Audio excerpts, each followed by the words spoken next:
Hello friends, welcome to my channel. ಈ ವಿಡಿಯೋದಲ್ಲಿ ನಾವು ಬೇಸಿಗೆಯಲ್ಲಿ ನಮ್ಮ ದೇಹವನ್ನು ತಂಪಿಗೆ ಇಡುವಂತಹ ನೀರು ಮಜ್ಜಿಗೆ ರೆಸಿಪಿನ ನೋಡ್ತಾ ಇದ್ದೀವಿ. ಡೈಲಿ ಕುಡಿಯೋ ಹಾಗೆ ಉಪ್ಪನ್ನು ಬೆರೆಸ್ಕೊಂಡು ನೀರು ಮಜ್ಜಿಗೆ ಕುಡಿಯೋ ಬದಲು ಈ ರೀತಿ ಸ್ವಲ್ಪ ಡಿಫ್ರೆಂಟಾಗಿ ಮಾಡ್ಕೊಂಡು ನೋಡಿ, ತುಂಬ ಚೆನ್ನಾಗಿರುತ್ತೆ. 1 ಲೋಟ ಕುಡಿಯೋರು 2 ಲೋಟ ಕುಡಿತಾರೆ. ಬನ್ನಿ ಫ್ರೆಂಡ್ಸ್, ಯಾವ ರೀತಿ ಮಾಡ್ಕೋಬೇಕು ನೋಡೋಣ. ಸ್ಟವ್ ಮೇಲೆ ಒಂದು ಕಡಾಯಿ ಇಟ್ಕೊಂಡ್ಬಿಟ್ಟು 1 ಟೇಬಲ್ ಸ್ಪೂನ್ ಜೀರಿಗೆ, 1/4 ಟೇಬಲ್ ಸ್ಪೂನಷ್ಟು ಅಜ್ವಿನ್ ಅಂದರೆ ಓಂಕಾಳನ್ನು ಆ್ಯಡ್ ಮಾಡಿಕೊಂಡು ಒಂದು 10 ಸೆಕೆಂಡ್ ಫ್ರೈ ಮಾಡಿ. ಸ್ಮೆಲ್ ಬರುತ್ತಲ್ಲ ಫ್ರೆಂಡ್ಸ್, ಆಗ ಸ್ಟವ್ ಆಫ್ ಮಾಡಿಬಿಡಿ. ಈಗ ಈ ಜೀರಿಗೆ ಮತ್ತು ಅಜ್ವಿನನ್ನು ಒಂದು ಮಿಕ್ಸಿ ಜಾರ್ ತಗೊಂಡು ಅದಕ್ಕೆ ಹಾಕ್ಕೊಂಬಿಡಿ. ನಂತರ ಸ್ವಲ್ಪ ಶುಂಠಿನ ಈ ರೀತಿ ನೀಟಾಗಿ ತೊಳೆದ್ಬಿಟ್ಟು ಚಿಕ್ಕ ಚಿಕ್ಕದಾಗಿ ಕಟ್ ಮಾಡ್ಕೊಂಡು ಹಾಕ್ಕೊಳ್ಳಿ. ಆನಂತರ ಸ್ವಲ್ಪ ಪುದೀನ ಸೊಪ್ಪು, ಕೊತ್ತಂಬರಿ ಸೊಪ್ಪು ಚಿಕ್ಕ ಚಿಕ್ಕದಾಗಿ ಬಿಡಿಸ್ಕೊಂಡು ಹಾಕ್ಕೊಂಬಿಡಿ. ಈಗ ಇದನ್ನು ಸ್ವಲ್ಪ ಗ್ರೈಂಡ್ ಮಾಡ್ಕೊಂಡು ತಗೊಳ್ಳಿ. ಈಗ 1 ಕಪ್ ಮೊಸರನ್ನು ಆ್ಯಡ್ ಮಾಡ್ಕೊಳ್ಳಿ. 1 ಕಪ್ ಮೊಸರಿಗೆ 2 ಕಪ್ ವಾಟರನ್ನು ಹಾಕ್ಕೊಳ್ಳಿ.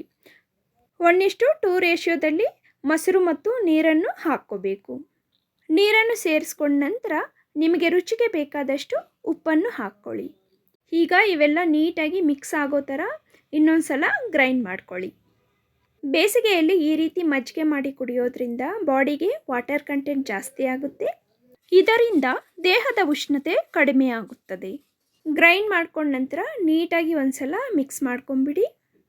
ಈಗ ಒಂದು ಹಾಫ್ ಲೆಮನನ್ನು ಕಟ್ ಮಾಡಿಕೊಂಡು ಬೀಜ ಎಲ್ಲ ತೆಗೆದುಬಿಟ್ಟು ಜ್ಯೂಸ್ ಮಾತ್ರ ಇದಕ್ಕೆ ಹಾಕ್ಕೊಂಬಿಡಿ. ಈ ಲೆಮನ್ ಆ್ಯಡ್ ಮಾಡೋದ್ರಿಂದ ಈ ನೀರು ಮಜ್ಜಿಗೆ ಟೇಸ್ಟ್ ಚೆನ್ನಾಗಾಗುತ್ತೆ. ಅದೇ ರೀತಿ ನಿಂಬೆ ಹಣ್ಣಿನಲ್ಲಿರುವಂತಹ ವಿಟಮಿನ್ ಸಿ ಮತ್ತು ಸಿಟ್ರಿಕ್ ಅಂಶ ನಾವು ತಿನ್ನುವಂತಹ ಆಹಾರದ ಡೈಜೆಷನನ್ನು ಹೆಚ್ಚಿಸುತ್ತದೆ. ಇಷ್ಟೇ ಫ್ರೆಂಡ್ಸ್, ಆರಾಮಾಗೀಗ ಎಷ್ಟು ಲೋಟ ಬೇಕೋ ಅಷ್ಟು ಕುಡಿಬೋದು. ಸಾಧ್ಯ ಆದರೆ ಈ ರೀತಿ ನೀವು ಒಂದ್ಸಲ ಟ್ರೈ ಮಾಡಿ, ತುಂಬ ಟೇಸ್ಟಾಗಿರುತ್ತೆ. ಚಿಕ್ಕ ಮಕ್ಕಳಿಂದ ಹಿಡಿದು ದೊಡ್ಡವರವರೆಗೂ ತುಂಬ ಇಷ್ಟಪಟ್ಟು ಕುಡಿಯುತ್ತಾರೆ. ಈ ವಿಡಿಯೋ ನಿಮಗೆ ಇಷ್ಟ ಆದಲ್ಲಿ ಪ್ಲೀಸ್ ಒಂದು ಲೈಕ್ ಕೊಡಿ. ಇಂತಹ ಕ್ವಿಕ್ ಆ್ಯಂಡ್ ಈಸಿ ಹೆಲ್ದಿ ರೆಸಿಪೀಸ್ಗೋಸ್ಕರ ನಮ್ಮ ಚಾನಲನ್ನು ಸಬ್ಸ್ಕ್ರೈಬ್ ಮಾಡಿಕೊಳ್ಳಿ.